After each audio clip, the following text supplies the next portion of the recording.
Presentamos Geopolítica en RCR.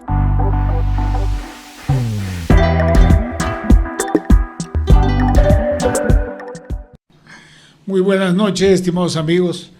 Juan, bienvenido nuevamente. Gracias a Red de Comunicación Regional por permitirnos realizar este programa que es de carácter educativo.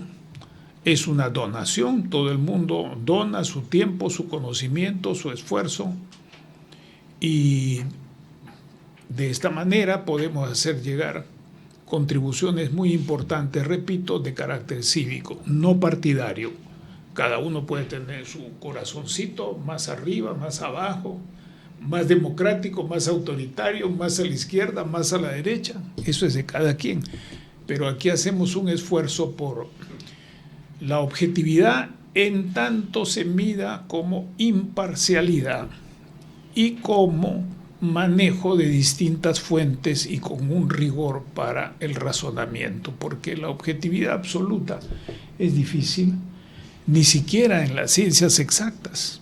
Eso me hizo recordar en la tarde al famoso principio de indeterminación del físico Heisenberg, que los que son de ciencias exactas tienen que conocerlo. Es más difícil, inclusive en las ciencias exactas.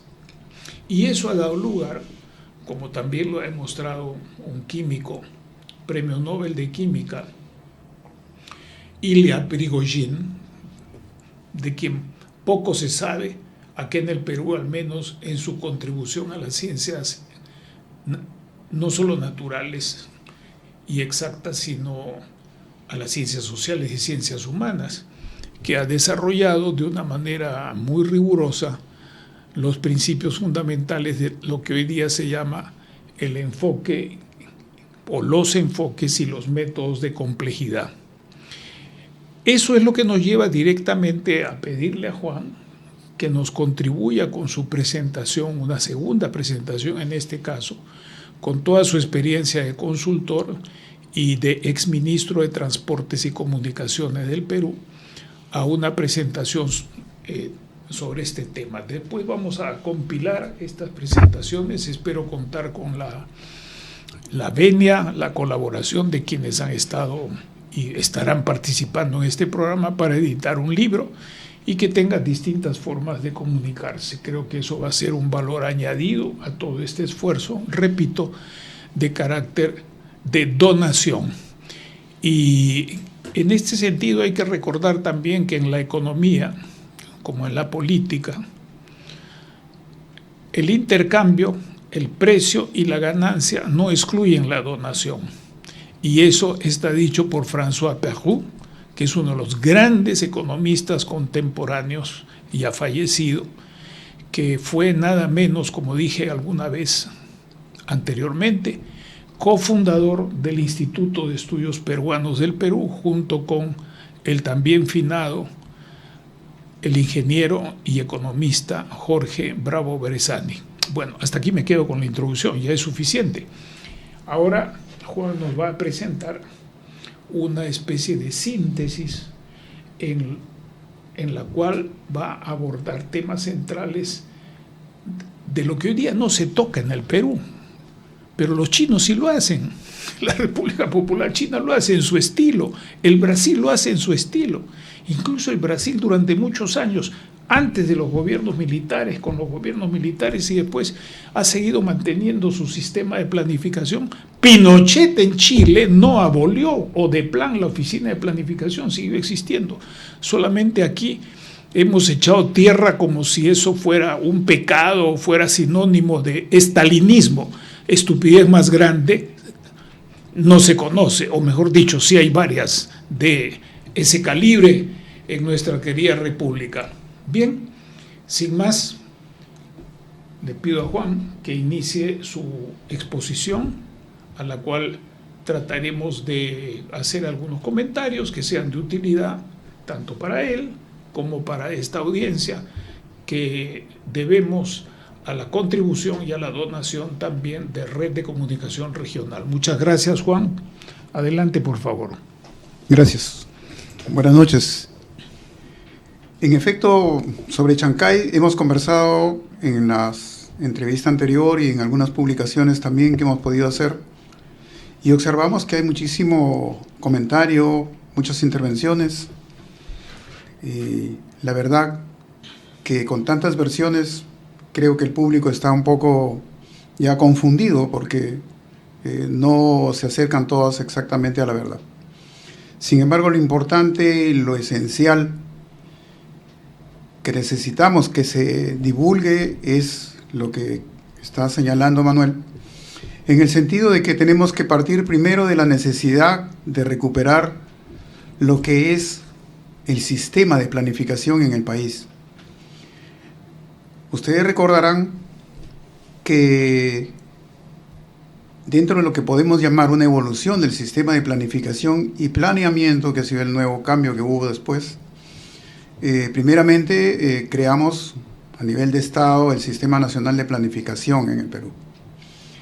Este Sistema Nacional de Planificación para el Desarrollo Económico y Social tenía su órgano operativo en el Instituto Nacional de Planificación, que, como bien recordarán, creó un eslabonamiento desde el nivel de célula de planificación a nivel del trabajo de planeamiento comunal, luego a nivel local, luego regional y luego nacional.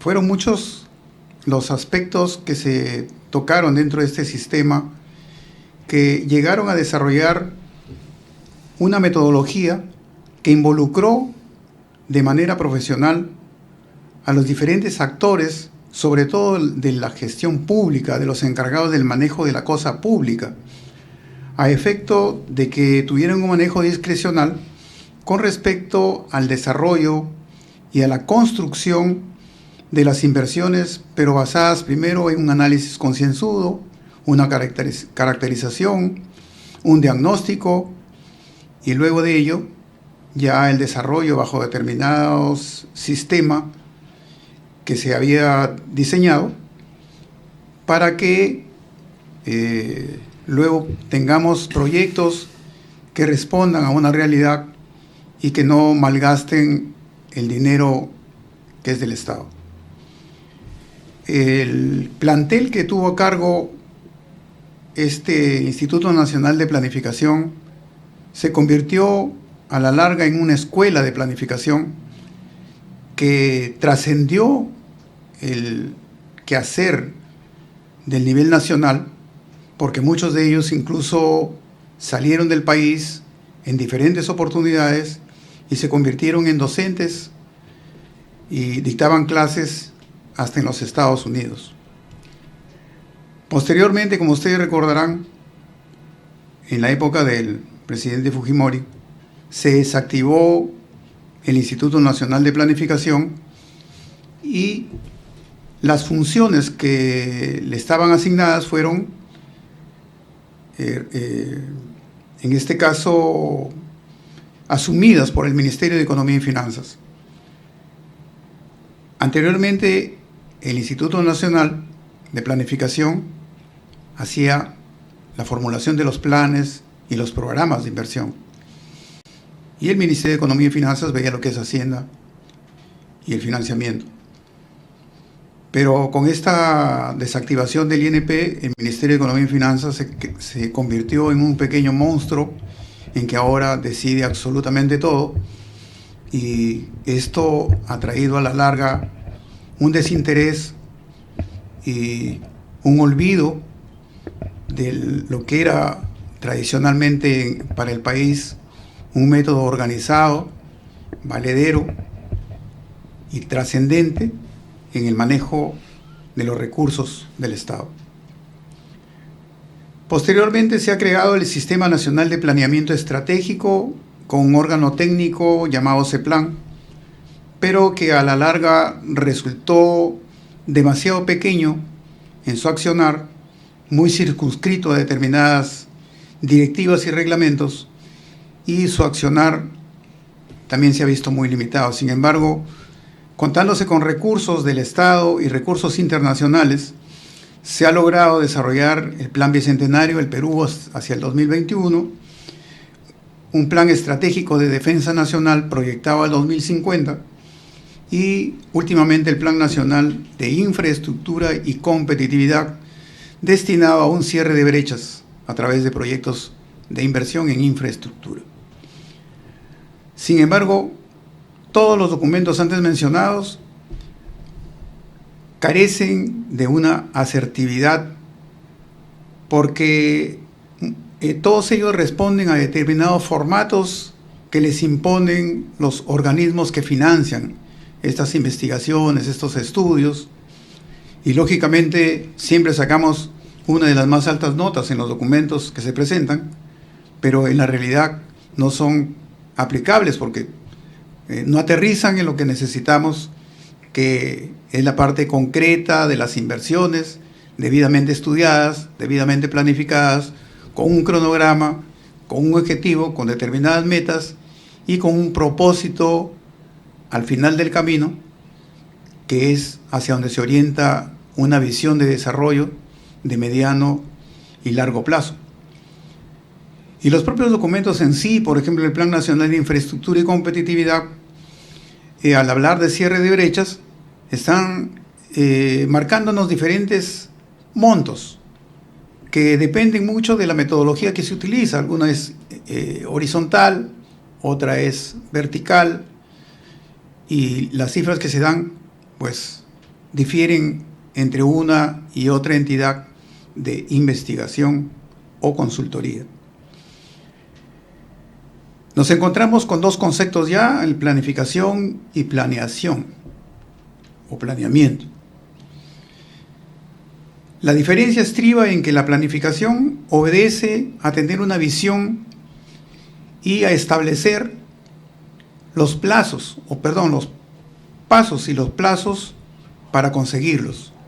O sea, vamos hacia algo que ya lo hemos predefinido en un horizonte de mediano y largo plazo, que es lo que hace, por ejemplo, en la China, que ellos hacen un plan de 30, 40 años o más y respetan lo que está establecido en ese plan, cosa que nosotros no lo hacemos y tampoco lo tenemos. Y en el caso del planeamiento, bueno, está orientado mayormente a lo que son el establecimiento de políticas y a una determinación de objetivos. Necesitamos que se recupere la planificación en el país, porque no tenemos ni siquiera un planeamiento estratégico. Y si no hay un planeamiento estratégico, es porque no tenemos una visión estratégica. Y recordemos que la visión estratégica es parte fundamental de la geopolítica. Dentro de lo que es Chancay, quiero tocar un punto aquí en esta parte.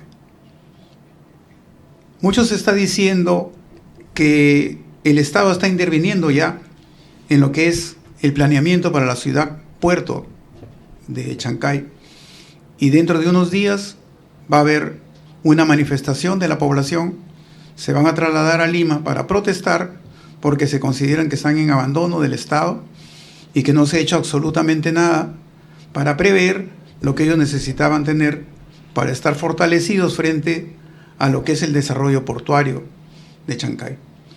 Eso significa que necesitamos urgente un plan de desarrollo ciudad-puerto. Finalizo en esta parte indicando lo siguiente. El hub portuario de Chancay es entendámoslo como un centro de conexiones y una logística de distribución. Es el desarrollo de una red o una red de desarrollos complementarios.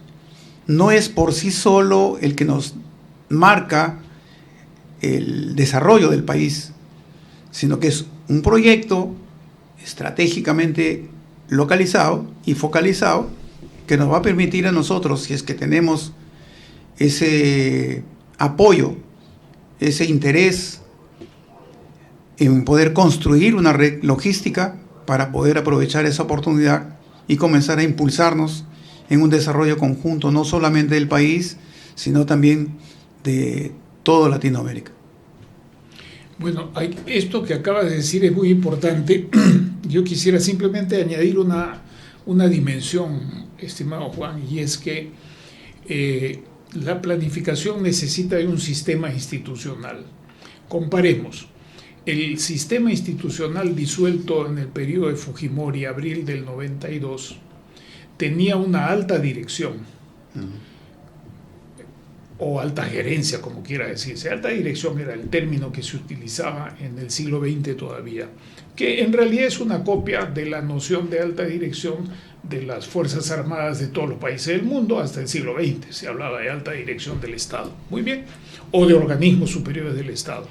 El Instituto Nacional de Planificación era una institución que dependía directa y exclusivamente del presidente de la República. Y dependía primero, en el orden en que apareció, del presidente de la Junta de Gobierno del año 62, porque el año 62 es que se crea ese decreto ley 14220 con asesoramiento de la OEA, del BID y de la CEPAL, particularmente de la CEPAL. Responde a una concepción cepalina del sistema de planificación, ¿verdad? Eso no tenía nada de comunista, como dice la gente que ignora estas cosas y que anda metida en las distorsiones, mentiras y engañifas que nos tienen con la mente oscurecida. En segundo lugar, tenía, dependiendo de cada ministro, oficinas sectoriales de los ministerios. Y había empezado a desarrollar oficinas regionales interdepartamentales para planificar, para tener los planes que orientaran las inversiones. Y lo más importante de esto es que además tenía dos órganos que le colaboraban, que eran la Oficina Nacional de Evaluación de Recursos Naturales, recuerdas, la ONER, que luego es sustituida por el INRENA, que luego se transforma en un insumo del Ministerio del Ambiente, y bueno, ahí quedémonos por ahora. Y el otro factor importante era la Oficina de Estadística y Censos, o INEI, como se quiera llamar, que también ha tenido evoluciones, porque para planificar se necesita un sistema de información, y se necesita un sistema de información general, económico y social fundamentalmente, ¿no? Y para la dimensión que hoy día llamamos ambiental estaba la ONER, que es una evaluación de recursos naturales, que además se alimentaba con el Instituto Geográfico Nacional, que todavía existe. Entonces, esto es completamente distinto. Y este sistema funciona con el primer gobierno militar que convoca elecciones que gana Belaúnde, con el primer belaundismo, con los dos gobiernos militares, con el gobierno de García, con el gobierno de Belaúnde, segundo belaundismo, con el primer gobierno de García, y termina el 92. Y termino este pequeño comentario, gracias a tu benevolencia, que señalando lo siguiente: el primer producto del Sistema Nacional de Planificación y del Instituto fue el diagnóstico de la administración pública y propuestas de reforma, que si se hubiera seguido, el CEPLAN no estaría en el quinto nivel en que está, sino que estaría en otro nivel, claro, porque no responde a un sistema institucional de peso, de importancia, está perdido entre varias direcciones generales que dependen de un secretario general, ni siquiera el ministro, sino de un secretario general que se ocupa de los bienes y suministros de los ministerios y de las instituciones. Ese es un comentario importante para recordar estas cosas.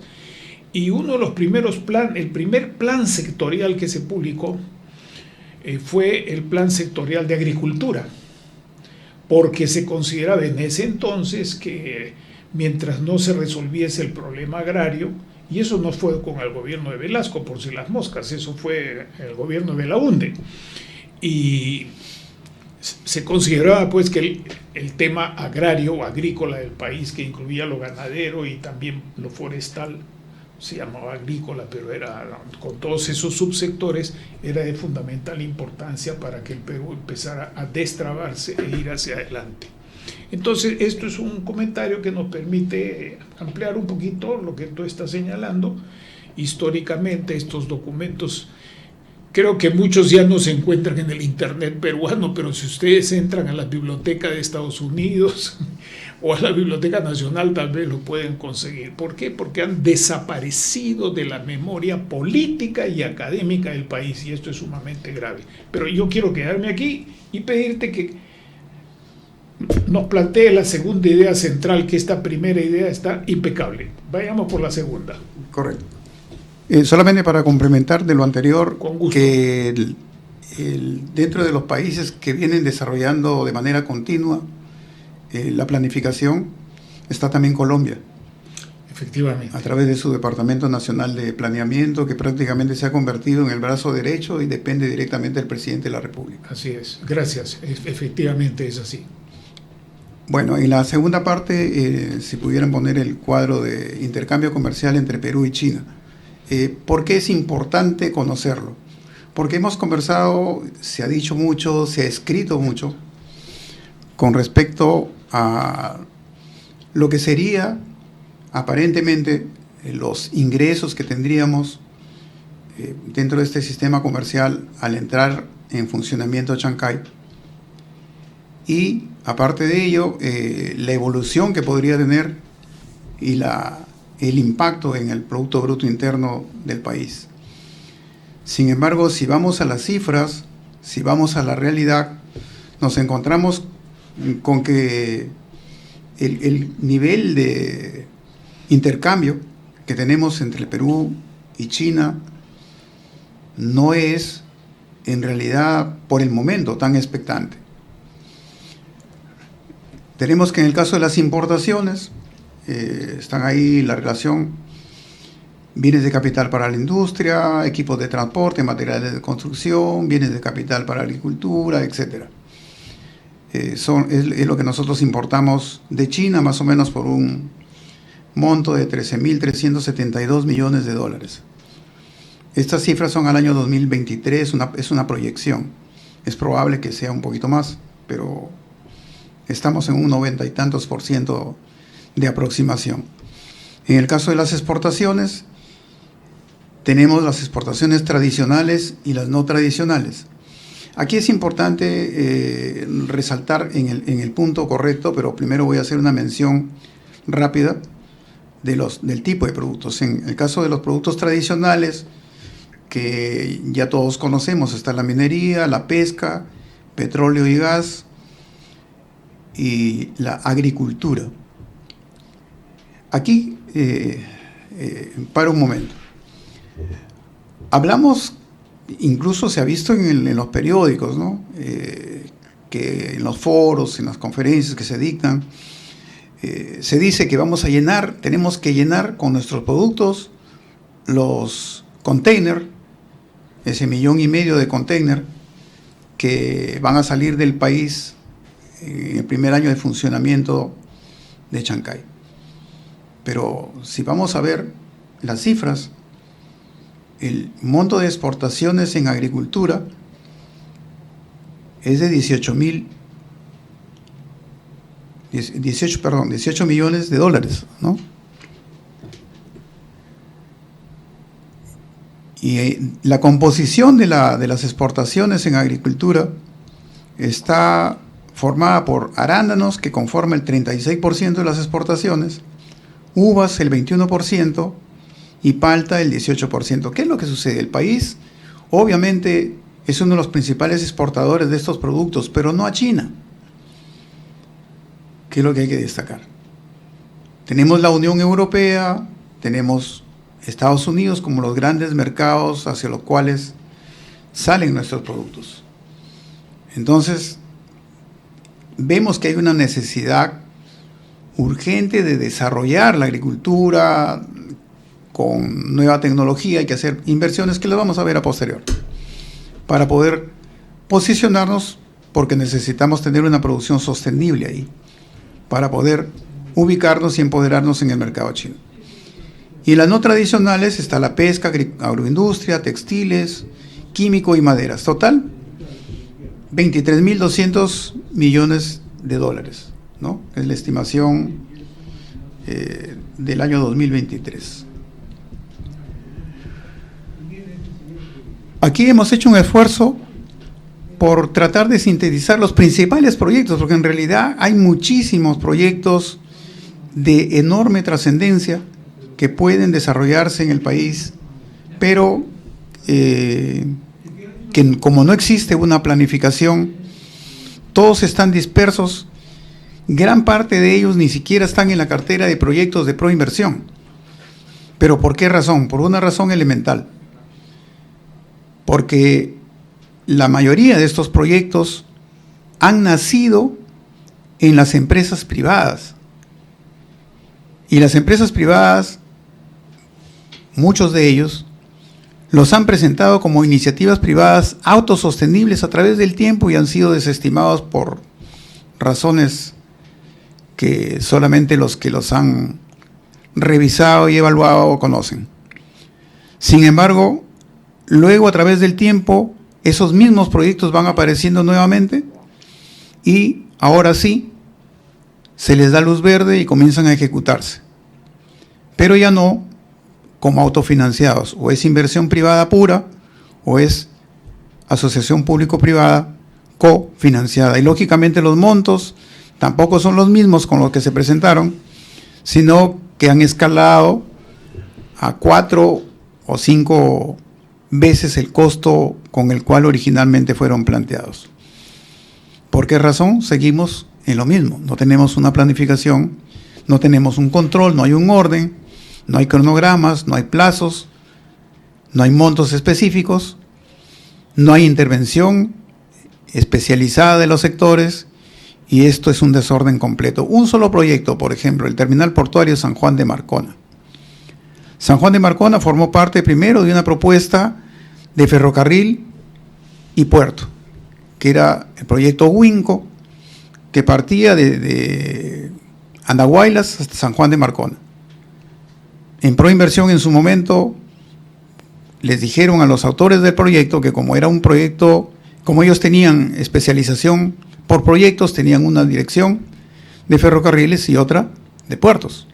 Por lo tanto, el proyecto tenía que desdoblarse. No estoy criticando, no quiero hacer ningún comentario al respecto, pero para cualquier profesional sabemos que eso es antitécnico. Sin embargo, se hizo. Y ahora tenemos que sale el proyecto, porque se desestimó la propuesta, aún cuando se subdividió, y ahora resulta que lo sacan a concurso después de una iniciativa privada presentada por Jinsao y les ha sido adjudicado. Yo creo que tenemos que comenzar a cambiar las cosas y decir las cosas por su nombre. No podemos pensar que el trabajo de una entidad que se encarga de la promoción de las inversiones se limite solamente al apoyo de una iniciativa privada presentada por una empresa, porque yo creo que su responsabilidad va mucho más allá. Primeramente, buscar mercados, buscar inversionistas en otras latitudes, empresas a uno que estén dispuestas a venir porque las hay en el mercado, para que puedan competir. Estamos renunciando a la libre competencia y eso está haciéndole mucho daño al país. Podemos observar de manera rápida un vistazo. Proyectos, por ejemplo, en algún momento creo que lo mencioné, el embalse Casaderos en Tumbes. Es un proyecto espectacular que no solamente resuelve el tema del sistema hídrico departamental, sino que también le da la opción de proteger la infraestructura en general del departamento y evitar colapsos en las épocas del fenómeno del Niño y el fenómeno global. En el caso de Piura tenemos el proyecto hidroenergético del Alto Piura, que también recupera como 30.000 hectáreas del acuífero del Alto Piura, que son una de las tierras más ricas de América Latina, y abre una represa de 20.000 hectáreas, para irrigación de 20.000 hectáreas, que es la represa de Mamayaco. Y tiene 3 centrales hidroeléctricas en su desarrollo. También un proyecto que está ahí parado. Ahora se ha anunciado la puesta en funcionamiento de la refinería. Y curiosamente ahí, me voy adelantando, por eso no aparece en el siguiente mapa de inversión, que es el mapa de inversión global, porque esta refinería, curiosamente, tranquilamente podría servir para procesar el petróleo que sale crudo desde Brasil hacia la China. Y nosotros necesitamos petróleo para refinar, que no lo tenemos en el país, y hay una inversión multimillonaria que supera al monto que se está invirtiendo en Chancay, y sin embargo lo tenemos ahí como un elefante blanco. Tenemos un proyecto de ferrocarril que pretende, a través de una ley que se llamó FETAC, presentada por la Junta de Coordinación Interregional del Nororiente del país, unir de Brasil, la producción de Brasil, a través de ese ferrocarril y salir hacia Bayóvar y Paita. Ese es un proyecto que está ahí y que ahora cobra vigencia con el funcionamiento del puerto de Chancay. Igualmente hay una cantidad de puertos que se han señalado, muchos de ellos están por construirse, otros ya están construidos u otros están mejorando. Tenemos igual en la parte sur un proyecto enorme que es el proyecto de Pampas Verdes, que tiene más de 2.000 megavatios proyectados de generación de energía y tiene más de 200.000 hectáreas que se irrigarían y se incorporarían a la agroexportación. Y esto es la tercera parte de la producción total en área agrícola del vecino país de Chile. Tenemos proyectos en Moquegua, proyectos mineros espectaculares. Tenemos también un proyecto que viene desde Brasil hasta el terminal portuario de Hilo. Tenemos una serie de proyectos desde Quellaveco y otros más. Igualmente tenemos proyectos de litio, por ejemplo, en Puno. Tenemos centrales hidroeléctricas en Apurímac, Central Hidroeléctrica de Virgen de Cocharcas 1, 2 y 3.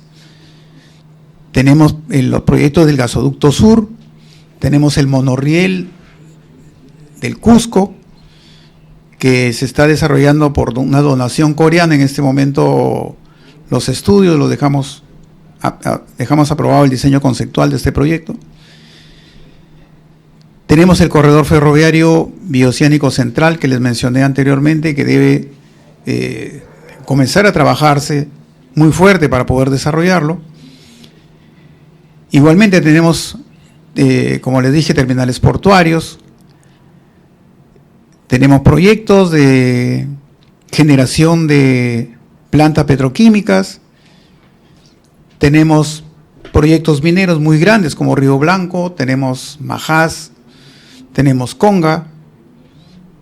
Es decir, el país, como se dice siempre, es un país bendecido, tenemos recursos para poderlos desarrollar, pero los que se han planteado acá, como les decía, son una fotografía de la cantidad de proyectos que necesitamos desarrollar, porque si los vemos de manera integral, son los proyectos que van a ser necesarios para dar ese gran salto cualitativo que aproveche la oportunidad que nos da el puerto de Chancay.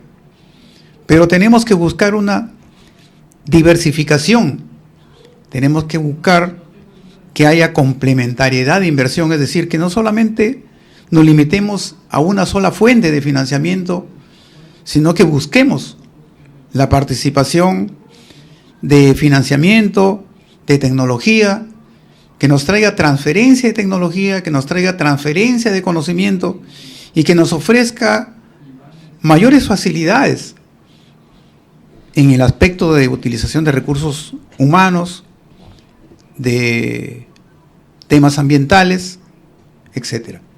Juan, llegado a este punto, a mí me gustaría subrayar lo siguiente, tú me corriges si estoy equivocado. Para decirlo en forma resumida, porque no hay demasiado tiempo ahora, el conjunto de proyectos deben integrarse en una programación regional. Así es. Y varias programaciones regionales en una planificación nacional. Exacto. Y para poder hacer integración a escala interdepartamental, que aquí le llamamos regiones o interregional, pero lo interdepartamental comprende varios departamentos y hacen una región norte, centro, sur o suroriente.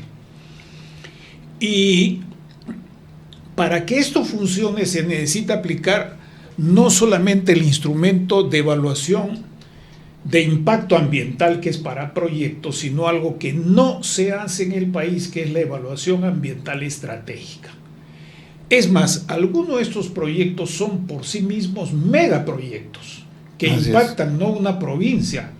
Por ejemplo, el de Tumbes es transestatal porque tiene que ver con Ecuador. Mientras que en Europa desde el año 92 hay directivas comunes para hacer estas cosas entre 2 o más estados miembros de la Comunidad Europea, y antaño se han hecho así en otros sistemas económicos y sociales. Nosotros todavía ni siquiera hemos escalado al nivel de la programación regional, ni menos a la planificación nacional. Y uno de los problemas más graves es que mientras no tengamos evaluaciones ambientales estratégicas y planeamientos interdepartamentales, y en el caso de frontera internacionales entre Ecuador-Perú, Chile-Perú, Bolivia-Perú, Brasil-Perú es lo más importante ahorita por su dimensión, por todo lo que va a traer, vamos a quedarnos encuadrados con una herramienta limitada, además por los otros elementos que tú has mencionado muy bien. Esto es lo que yo quería añadir como comentario. Adelante, Juan. Me parece excelente lo que has agregado porque me permite señalar lo siguiente. Tenemos diferentes proyectos que en sí son cada uno un megaproyecto, que interviene de manera transversal en las diferentes regiones del país, por llamarlo de alguna manera, porque en realidad, como dijiste tú bien en su momento, están mal llamadas regiones, son departamentos. Sin embargo, esta transversalidad, este impacto multidepartamental, exige una primera evaluación en la parte ambiental. Y digo por qué. Grandes volúmenes de mercancías deben llegar al país para poder ser parte del trabajo que se va a hacer en el hub portuario y poder salir hacia el Asia-Pacífico y también igual viceversa recibir lo que venga del Asia-Pacífico a sus países. Sin embargo, como no tenemos en este momento, por falta de previsión, por falta de planificación, no tenemos la infraestructura logística, muy probablemente nos veamos como que ya se está haciendo. Nos veamos tentados a utilizar las vías de comunicación de carreteras. Y eso va a ser funesto, porque la transitabilidad por las carreteras, acordémonos que lo que van a traer son containers. Y va a generarse un movimiento espectacular de carga, por lo tanto de camiones de carga pesada. Tenemos dos problemas ahí. En el ministerio lo pudimos resolver, pero esto es uno nuevo.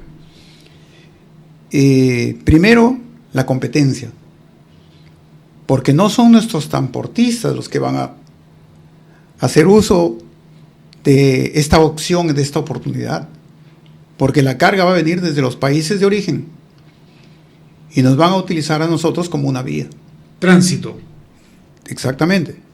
Y lo segundo, que la cantidad de vehículos que van a transitar definitivamente van a producir una alta contaminación. Contaminación sonora y contaminación ambiental, por la cantidad de combustible que van a quemar. ¿Estamos preparados para ello? No. Y la población que se va a ver afectada, porque una cosa es que las carreteras actuales nos sirven para trasladarnos internamente, pero otra muy diferente, que nos convirtamos en un país que va a ser un nodo de transporte de mercadería en camiones, cuando lo que en realidad debe hacerse, como se hace en toda sociedad moderna, es a través de ferrocarriles. Y se hace desde el siglo XVIII en Europa y en otras partes. Y aquí en el Perú teníamos eso. La guerra de Chile contra Bolivia y Perú en parte destruyó el sistema de ferrocarriles, pero en el siglo XX nos hemos encargado, y en el XXI también nos hemos encargado de extirpar tranvías y de paralizar todas las que son inversiones importantes en ferrocarriles, vendiéndole la idea a la gente de que tiene que haber un proyecto, no dicen un megaproyecto, un proyecto que vaya de Tumbes a Tacna y idealidades de ese tipo sin aterrizar en esta red que tú estás mostrando muy bien, y que para otra oportunidad yo te voy a pedir que conversemos sobre el tema de la Amazonía, porque en el mapa mismo tú ves que la Amazonía está cruzada paralelamente al Ecuador por varias vías. Bueno, eso representa la urgencia de ver los temas ambientales, sociales, políticos y de soberanía que nunca aparecen en estas discusiones. Definitivo. Pero no quiero que nos vayamos por ahí porque nos estamos consumiendo el tiempo. Por favor, continúa. Bien. Y en la parte portuaria, para terminar en la parte del mapa, que hay muchísimas cosas por ver, tenemos, por ejemplo, la famosa Interoceánica del Sur, que nació a través de una propuesta que no fue precisamente parte de un programa ni de un plan, sino de una propuesta política, donde el argumento era que se iba a trasladar por ahí grandes volúmenes de soya que iban a terminar en nuestras costas y luego salir hacia el Asia-Pacífico, cosa que nunca sucedió. Se hizo una inversión altísima que costó 4 veces lo que fue su presupuesto original, y sin embargo eso está ahí sin ningún tipo de uso, ni ningún oficio ni beneficio que rinda. Y por otro lado, resaltar que hay 2 proyectos mega que son sumamente importantes, que no se están manejando. Uno, bueno, está trabajándose, impulsándose o tratándose de impulsar, que es el proyecto Corío, a través de un ente privado. Sin embargo, aduce que el Estado es su principal opositor porque no se lo aprueba. En realidad, si no se cumplen los requisitos que te establece la ley, no puedes esperar que te den la luz verde. Pero todavía, perdóname la interrupción, si se les exigiese como debía exigirles de acuerdo a pequeñas normas que se han aprobado entre el 19 y el 23 acá en el Perú, y por el propio Ministerio del Ambiente y otros, si se les exigiese evaluación de impacto ambiental o estratégica ambiental, y no solamente el EIA, que es insuficiente, porque son megaproyectos que deben tener una evaluación ambiental estratégica. Bueno, ahí me quedo. Exacto. Y el segundo es un proyecto Puerto Azul. Es un proyecto que pasa desapercibido, nadie lo ha mencionado, no está en proinversión, ningún gobierno regional lo está impulsando, sino una empresa privada que es la que lo generó, obtuvo los permisos, obtuvo la viabilidad técnica, temporal y definitiva, y ahora seguramente deben estar por irse por la licitación, la habilitación portuaria. Pero es un proyecto enorme que está al costado de Corío. Y si hablamos de calado, en calado Chancay tiene 18 aproximadamente, Corío tiene como 20, y este proyecto Puerto Azul tiene como 22. Entonces, hay situaciones en realidad. Cada proyecto en sí es un megaproyecto y tiene su propia, ¿no? Su propia situación que explicar. Avancemos un poco más a los otros temas que tenías planteado compartirlo con nosotros, porque nos va quedando un poco de tiempo. Tenemos todavía unos 9 minutos. Correcto. Gracias, Juan. En esta parte quería aterrizar en un planteamiento. Necesitamos, el nombre es lo de menos, ¿no? Necesitamos la creación de una autoridad autónoma de planificación de inversiones del enclave portuario. No puede ser que estemos trabajando con esfuerzos dispersos a través de los sectores, en las universidades, en los gobiernos regionales, etcétera, e incluso en el mismo Congreso, y no nos ponemos de acuerdo en lo que hay que hacer por el país. Estamos distrayendo tiempo y recursos.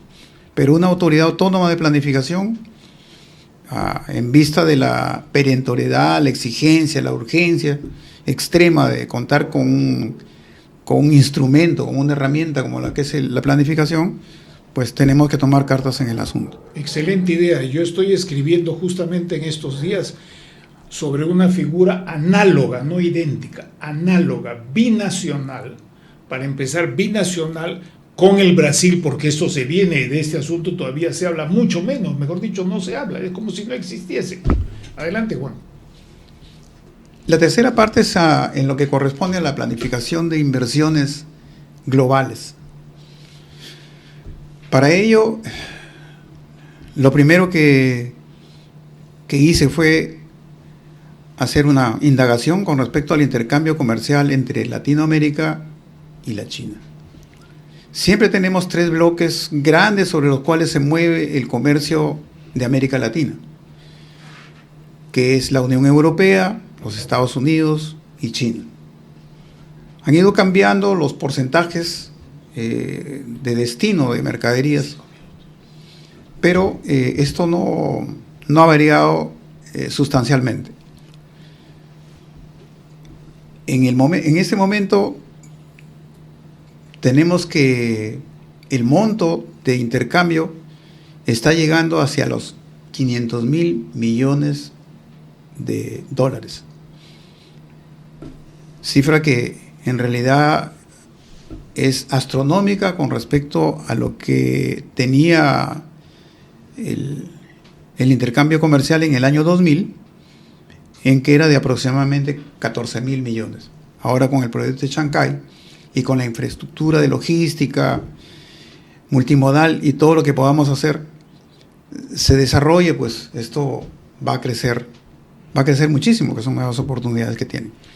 Una pequeña acotación, mirando así fríamente el mapa, se pone en evidencia que la inversión del megapuerto de Chancay es una pinza entre China, desde el lado oriental, Brasil, los BRICS y la China, desde el lado del Atlántico hacia el Perú, porque el país que tiene la mayor relación comercial con China es el Brasil, y largamente, después Colombia casi 100.000 millones, casi 100.000, Chile que todavía casi nos dobla en eso, pero eso es lo que yo quería comentar para llamar la atención a un enfoque de planificación como el que tú estás señalando. Adelante, Juan. Correcto, coincidimos plenamente, eso es lo que quería mencionar, que al margen de considerar también como socio a Brasil dentro de esta hazaña de crecimiento exponencial geopolítico y geoeconómico, consideremos que Brasil forma parte del BRIC junto con la China. Entonces estamos un poco entre una jugada de enroque. Bien, señalar pues que en el caso de las inversiones globales ya ha habido trabajos de IRSA, y también la misma República de China ha tenido ya su trabajo a raíz de las reuniones de UNASUR, planteando el desarrollo ferroviario para unir el puerto de Santos, originalmente con Hilo, y luego con la parte central del país. Ahora se cae de Maduro que quieren hacerlo con Chancay. Aparte de ello, tenemos que el desarrollo en sí que se debe lograr a través del proyecto de Chancay y del Perú irradia hacia afuera y retorna dentro de América Latina para recién salir hacia el Asia-Pacífico y retornar en ese intercambio de mercadería. Pero, ¿cuál es en realidad el asunto aquí? Que tenemos que entender que el Perú se va a convertir en un enclave para la economía latinoamericana. Entonces tenemos que trabajar en función a construir un bloque donde podamos tener una protección primero de las inversiones extranjeras directas, tener un planeamiento conjunto para poder crecer juntos. La idea no es que solamente el país se beneficie, sino que también tenemos que buscar un beneficio conjunto que no solamente logre el desarrollo y el crecimiento, sino que también logre un sistema de seguridad, un sistema de defensa, un sistema de protección y un sistema de convivencia que sea nuevo y comencemos a trabajar a manera de ser un continente. Solamente 2 proyectos para señalar y termino. Tenemos un proyecto que está dentro de lo que es Chancay, para que tengan idea, que es la conectividad a través de un cable submarino. China ya lo está considerando, desde Chancay hasta Shanghái. y eso irradiaría en toda América Latina, y otro proyecto de conectividad digital, donde también seríamos un hub. Muchísimas gracias, estimados amigos. Esta ha sido una presentación extraordinaria, da para mucho más. En el primer cuadro nos dabas una idea, Juan, me permito extraerla de lo que está puesto ahí, y es que lo que tenemos de bienes de intercambio son de escaso valor añadido y de escaso valor compartido, y mientras no cambiemos eso, estamos en la vieja relación de intercambio desigual que hay que superar con estos criterios de multiplicar las potencialidades de la planificación en un Estado democrático y del mercado regulado en un sistema democrático que dé, como tú lo acabas de decir, seguridad económica y seguridad de todo tipo, tanto a los que reciben las inversiones cuanto a los que proveen. Muchas gracias por tu aporte, Juan, y les dejamos, estimados amigos, hasta una nueva oportunidad. Muy amables. Buenas noches. Hemos presentado Geopolítica en RCR.